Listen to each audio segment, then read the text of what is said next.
que le vivre ensemble en paix, ce n'est pas juste l'absence d'un conflit, l'absence de guerre, mais le vivre ensemble en paix est une énergie qui se sème, se cultive et se transmet. Ce que nous souhaitons, c'est que les générations à venir puissent trouver une indication, un sens, pour qu'à leur tour ils puissent œuvrer ensemble à construire leur avenir et l'avenir du monde l'un avec l'autre et pas l'un contre l'autre. C'est un pari. C'est un pari difficile, c'est même peut-être une utopie pour certains.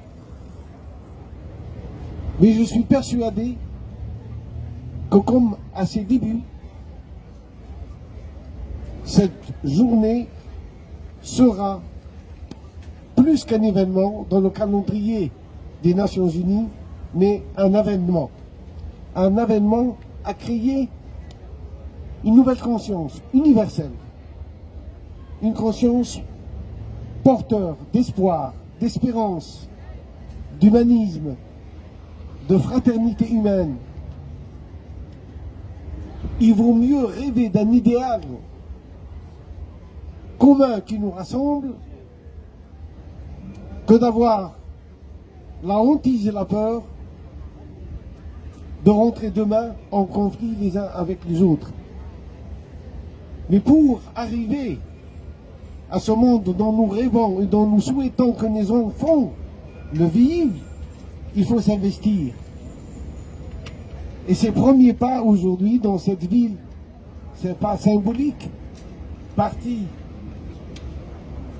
du début de la ville, au niveau de la mer, monter vers les hauteurs de la ville et revenir vers son cœur en traversant la vieille ville, c'est pas symbolique d'une sorte d'invitation à un pèlerinage des âmes.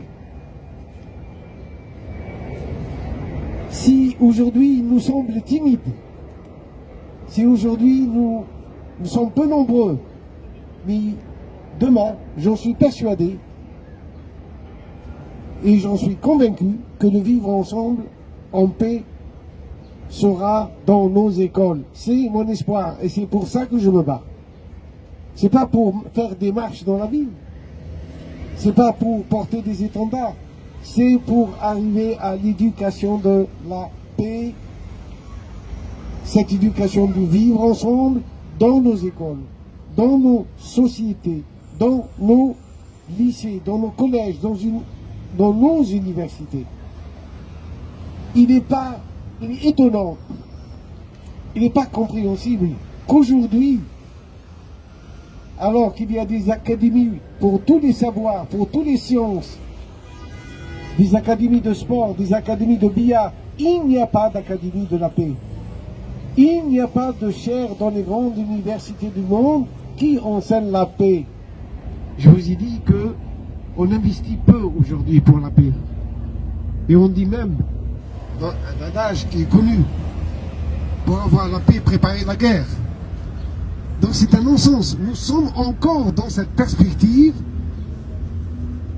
avec les moyens que nous avons aujourd'hui de pouvoir se détruire et détruire la vie sur Terre. Nous avons encore l'ambition d'investir dans des armes de plus en plus sophistiquées, des armes qui détruisent la vie. Et nous oublions que la paix, ce n'est pas que la paix entre les hommes. Il y a la paix sociale, oui, dans la société, mais il y a aussi la paix avec la nature, la paix avec les animaux, la paix avec la terre. La paix, ce n'est pas juste un sentiment bienfaisant qui nous apaise quand on a la paix dans son cœur ou dans son esprit, mais la paix est une énergie qui nous oblige à être actifs, à s'investir. Il y a une économie de paix. Au lieu d'avoir aujourd'hui une économie de guerre, on peut aller vers une économie de paix où chacun aura dignement la part qui lui revient. On peut avoir à tous les échelons une agriculture de paix. C'est de travailler la terre différemment. Et on peut avoir une paix, oui, entre nous tous, dans la mesure où cette paix-là nous invite à promouvoir la médiation. Retrouver la médiation. Faire en sorte que dans chaque pays, dans chaque ville, dans chaque quartier, il y a des médiateurs qui détectent le conflit et qui peuvent apporter des solutions avant même que le conflit ne soit engagé. Et s'il y a conflit, eh ben, il faut que nous soyons tous des réparateurs, des médiateurs réparateurs. Donc, prévoyance et réparation. Donc, nous avons des possibilités aujourd'hui de nous investir réellement dans une paix active. Notre paix n'est pas une paix pacifique. Au contraire, c'est une paix dans l'action. C'est une paix dans l'éducation. C'est une paix dans nourrir les consciences pour qu'elles s'élèvent et qu'elles puissent voir plus loin, plus grand et plus universel.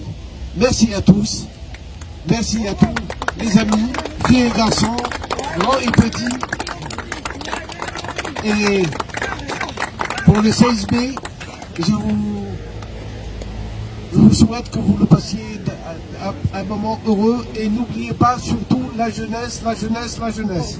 Investissez dans la jeunesse. Merci beaucoup.